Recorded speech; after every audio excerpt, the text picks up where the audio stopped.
അപ്പോൾ കണ്ടിന്യൂ ചെയ്യാനാന്ന് തന്നെ പറഞ്ഞു അവരോട്. അവർ കുറച്ച് ഡോക്ടേഴ്സൊക്കെ കൂടി ആലോചിച്ചു ഇതിനെക്കുറിച്ച്. പക്ഷേ അവർക്ക് ഇങ്ങനെ ഒരു കാഴ്ചപ്പാടുണ്ടല്ലേ? അതെ, അവർക്ക് അബോർഷൻ ചെയ്യണം എന്നുള്ള ഒരു ഈ ഹിസ്റ്ററി കാണുമ്പോൾ 2 പ്രാവശ്യം മിസ്കാരേജ് ആയി, 3 സിസേറിയൻ കഴിഞ്ഞാണ് വീണ്ടും അടുത്തത് 4ാമത്തെ സിസേറിയൻ വരുന്നത്. അപ്പൊ മിക്കവാറും അത് ടെർമിനേറ്റ് ഞങ്ങൾ അതിനാലും ചെന്നെന്നാണ് അവർ വിചാരിച്ചത്. ഓക്കെ, അങ്ങനെ ഒരു കാഴ്ചപ്പാടുണ്ട് മൊത്തത്തിൽ. Okay okay. അന്നേരം അവർ പറഞ്ഞപ്പോൾ ഞങ്ങൾ പറഞ്ഞില്ല, ഞങ്ങൾ കണ്ടിന്യൂ ചെയ്യണം, ഞങ്ങൾക്ക് പ്രഗ്നൻസി കണ്ടിന്യൂ ചെയ്യണമെന്ന് പറഞ്ഞ് ഞങ്ങൾ പോന്നു, വീട്ടിലേക്ക് പോന്നു. ഹസ്ബൻഡ് തിരിച്ച് കുവൈറ്റിൽ പോയി. അങ്ങനെ ഞാൻ 4ാമത്തെ മാസം ആയപ്പോഴത്തേക്ക് എനിക്ക് ഡെങ്കു ഫീവർ വന്നു. ഞാനിതുപോലെ പനിയായിട്ട് ചെന്നപ്പോൾ ഡെങ്കു പോസിറ്റീവാണ്. അങ്ങനെ ഒരു ഹോസ്പിറ്റലിൽ അഡ്മിറ്റായി. അവിടെ അവർ ട്രീറ്റ്മെൻ്റ് ഒക്കെ തന്നു. പക്ഷേ ഞാൻ ഇമ്പ്രൂവ് ആകുന്നില്ല. പ്രഗ്നൻസിയുടേതാണെന്നൊക്കെ അവർ പറയുന്നുണ്ടെങ്കിലും അങ്ങനെ ഞാൻ കുറച്ച് ദിവസം, ഒരു 6 ദിവസത്തോളം ആ ഹോസ്പിറ്റലിൽ കിടന്നു. എനിക്കപ്പോൾ സാച്ചുറേഷൻ കുറയുന്നു, ശ്വാസം മുട്ടാകുന്നുണ്ട്. നമ്മുടെ ഈ പ്ലേറ്റ്ലെറ്റ്സ് കൗണ്ട് 1.5 ലാക്കാണ് സ്റ്റാർട്ടിങ് റേഷ്യോ.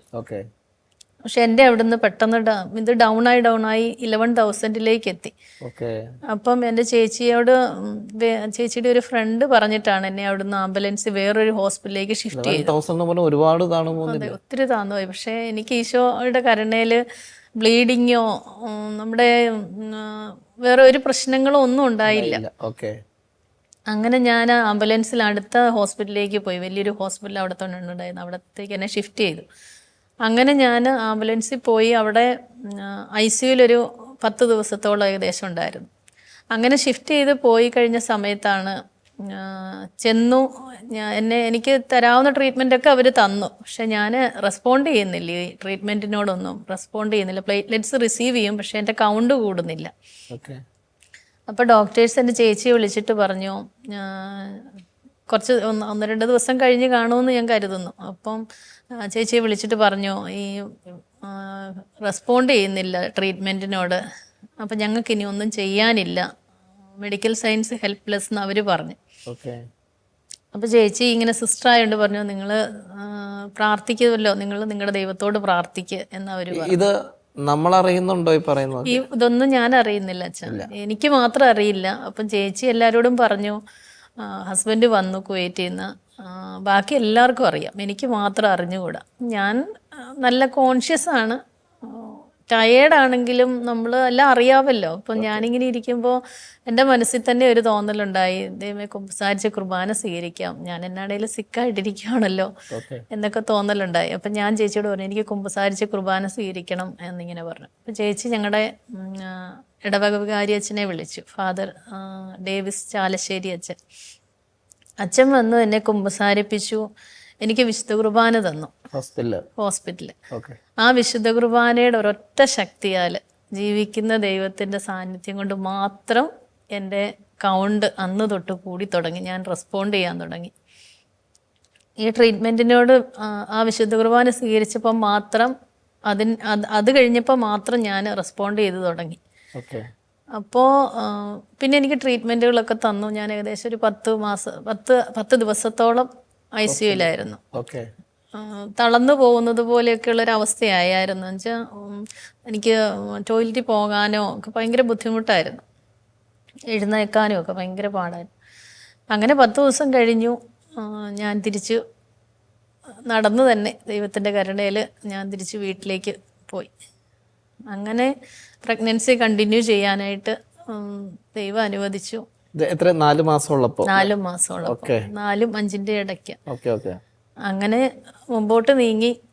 അപ്പം ഞാൻ ഡിസ്ചാർജ് ആയി പോരുമ്പോൾ എൻ്റെ ഗൈനക്കോളജിസ്റ്റ് കുറച്ച് ബ്ലഡ് ടെസ്റ്റ് കാര്യങ്ങൾ തന്നു വിട്ടിട്ടുണ്ടായിരുന്നു. അപ്പം ഇത് വന്ന് വീട്ടിൽ വന്ന് നോക്കി എല്ലാ റിസൾട്ട് വന്നു. എങ്കിലും ഞാൻ ഒന്നും നോക്കാൻ പോയില്ല. എൻ്റെ ടയേർഡ്നെസ് ഉണ്ടായിരിക്കാം, പിന്നെ കുഞ്ഞുങ്ങളെല്ലാവരും ഉണ്ട്, നല്ല തിരക്കാണ്, നമുക്കിതൊന്നും ചിന്തിക്കാനുള്ള പോലെ സമയത്ത് ഈ കുഞ്ഞുങ്ങളെയൊക്കെ നോക്കാനപ്പോൾ അവിടെ ആരാ ഉള്ള? ഞാനിങ്ങനെ ഹോസ്പിറ്റലായിരുന്ന സമയത്ത് സിസ്റ്റേഴ്സ് ഭയങ്കര കോപ്പറേറ്റീവ് ആയിരുന്നു. കോപ്പറേറ്റീവ് എന്നല്ല, അവരെന്നെ സ്വന്തം പോലെ കണ്ട്. എൻ്റെ കുഞ്ഞുങ്ങൾ മഠത്തിലായിരുന്നു താമസിച്ചുകൊണ്ടിരുന്നത്. അവരായിരുന്നു എല്ലാ ഫുഡും, അവരുടെ ഡ്രസ്സ് വരെ അവർ അലക്കി കൊടുത്ത് അവരെ സ്കൂളിൽ വിടുന്നതും എല്ലാം അവരായിരുന്നു. സിസ്റ്റേഴ്സ് എനിക്ക് സത്യം പറഞ്ഞാൽ എൻ്റെ സ്വന്തം വീട് പോലെയായിരുന്നു, അത്രയ്ക്ക് ക്ലോസ് ആയിരുന്നു സിസ്റ്റേഴ്സും മഠവും ഒക്കെ ആയിട്ട്.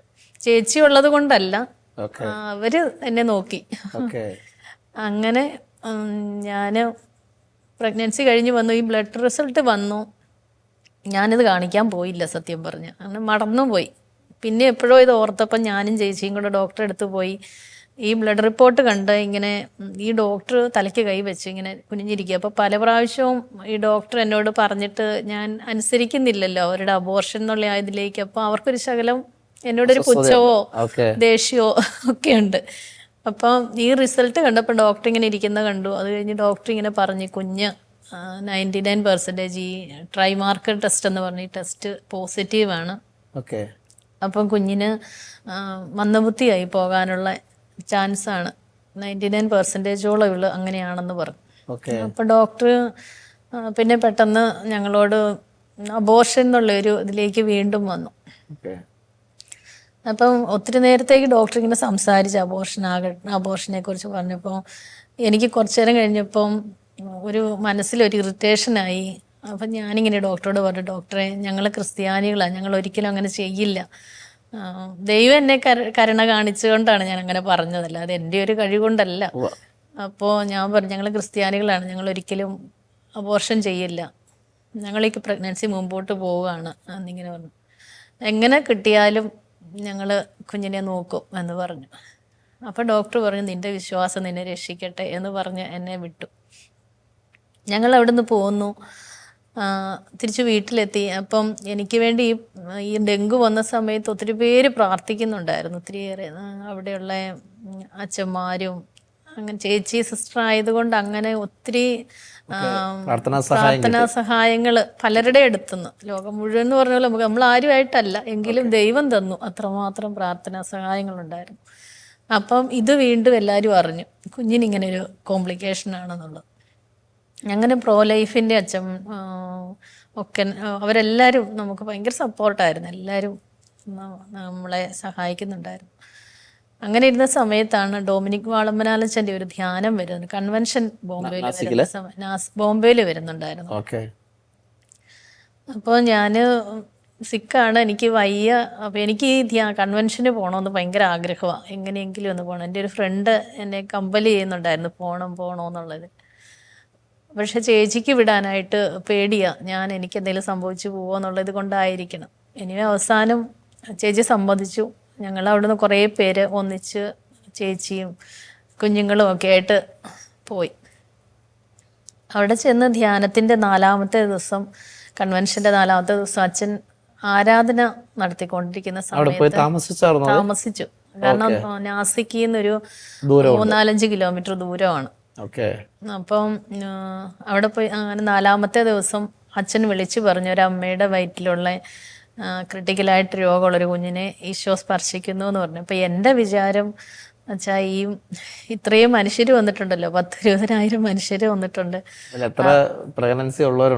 അല്ല അങ്ങനെ ഞാൻ ചിന്തിച്ചില്ല, ഞാൻ മാത്രമേ ഉള്ളൂ എന്ന് ഞാൻ വിചാരിച്ചു. അപ്പോൾ എൻ്റെ വിചാരം എനിവേ ഇങ്ങനെയൊരു റിസൾട്ട് ഉണ്ട് നമ്മുടെ കയ്യിൽ പ്രൂഫായിട്ട്, പക്ഷേ ഈശോ അങ്ങനെയൊന്നും വരുത്തിയായിരുന്നൊരു ചിന്ത ഉള്ളിലുണ്ട്. എങ്കിലും ഈ ഇതുകൊണ്ട് ഞാനായിരിക്കും ആ പ്രഗ്നൻ്റ് ആയിട്ടുള്ള ലേഡി, ഞാൻ മാത്രമേ ഇവിടെ വന്നിട്ടുള്ളൂ, അല്ലാതെ ആര് വരാനാ, ഇങ്ങനെയൊക്കെ ആയിരുന്നു എൻ്റെ മനസ്സിലുള്ള ചിന്ത. അത് വിശ്വസിച്ച് വീട്ടിൽ പോയി. അങ്ങനെ പ്രഗ്നൻസി പിന്നെയും കണ്ടിന്യൂ ചെയ്തു. അപ്പം കുറേ പ്രാവശ്യങ്ങളിൽ അഡ്മിറ്റ് ആവുക, അങ്ങനെയൊക്കെ ബുദ്ധിമുട്ടുകളൊക്കെ ഉണ്ട്. അങ്ങനെ മുമ്പോട്ട് പോയി. 9th മന്തായി. ഈ ഒരു മെസ്സേജ് കിട്ടിയത് നമ്മുടെ ഒരു കോൺഫിഡൻസ് ലെവൽ അല്പം ഒന്ന് ഉയർത്തിയിട്ടുണ്ട്. ഉറപ്പായിട്ടും. കാരണം ഞാൻ ആദ്യം പോയി ചെന്ന് ഞാൻ ചോദിക്കുന്നത്, ഞങ്ങളുടെ പ്രോ ലൈഫിൻ്റെ അച്ഛനുണ്ടായിരുന്നു. അച്ഛനോടാണ് ഞാൻ ചെന്ന് പറയുന്നത്, അച്ഛൻ വിളിച്ചു പറഞ്ഞത് കേട്ടോ എന്ന് ഞാൻ അച്ഛനോടാണ് ചോദിക്കുന്നത്. അപ്പം അച്ഛൻ പറഞ്ഞു കേട്ടു എന്ന് പറഞ്ഞു. അപ്പം അച്ഛന് അങ്ങനെ അത് കഴിഞ്ഞിട്ട് വീട്ടിൽ പോയി. വീട്ടിൽ ചെന്ന് പ്രഗ്നൻസി കണ്ടിന്യൂ ചെയ്തു. അപ്പോൾ ഡോക്ടറിന് എന്നെ സാധാരണ നോർമലായിട്ടുള്ളൊരു ഹോസ്പിറ്റൽ, ഇച്ചിരി കൂടെ നല്ല സ്പെഷ്യാലിറ്റി ആയിട്ടുള്ള ഹോസ്പിറ്റലിൽ തന്നെ കൊണ്ടുപോകണമെന്ന് നിർബന്ധമായിരുന്നു. കാരണം എനിക്ക് തോന്നുന്നു ഡോക്ടറിന് ചിന്തയുണ്ട് ഞാൻ ചിലപ്പം ടേബിളിൽ തന്നെ മരിച്ചു പോകും എന്നൊക്കെ ഒരു ചിന്തയുണ്ടായിരുന്നു തോന്നുന്നു. ഹസ്ബൻഡ് വന്ന് സൈൻ ചെയ്യാതെ ഓപ്പറേഷൻ തിയേറ്ററിൽ എടുക്കുകയല്ലെന്ന് പറഞ്ഞു ഡോക്ടർ. അങ്ങനെ എടുത്തു. സിസേറിയൻ കഴിഞ്ഞു. കുഞ്ഞ് 3.7 kg, ഹെൽത്തി ആയിട്ടുള്ളൊരു ബേബി. അപ്പോൾ നിന്നെ കുറിച്ച് അമ്മയെ പറഞ്ഞുകൊണ്ടിരിക്കണേ. അമ്മ ഇത് വീട്ടിൽ പറഞ്ഞു തന്നിട്ടുണ്ടോ നിന്നോട്? നീ കേട്ടിട്ടുണ്ട് അല്ലേ? അമ്മയ്ക്കും അപ്പയ്ക്കും ദൈവം കൊടുത്ത വലിയൊരു സമ്മാനമാണ്. എന്നിട്ട് അവർക്ക് സംശയം, കാരണം ഫയല് തിരിച്ചു മറിക്കുമ്പോൾ റിസൾട്ട് അത്ര നല്ലതല്ല, കുഞ്ഞിനെ കാണുമ്പോൾ വേറെ രീതിയിൽ. പിന്നെ കുഞ്ഞിനെ അവർ 6 ദിവസം NICUവിൽ കൊണ്ടുപോയി, പിള്ളേരുടെ ICUവിലാക്കി. അവിടെ നിന്ന് ക്രോമസോമൽ സ്റ്റഡി ചെയ്തു, ബാക്കി എല്ലാ ടെസ്റ്റുകളും ചെയ്തു, എല്ലാം നോർമലാണ്. ക്രോമസോമൽ സ്റ്റഡി വരെ നോർമലാണ്. അങ്ങനെ ഞങ്ങൾ വീട്ടിലേക്ക് പോയി.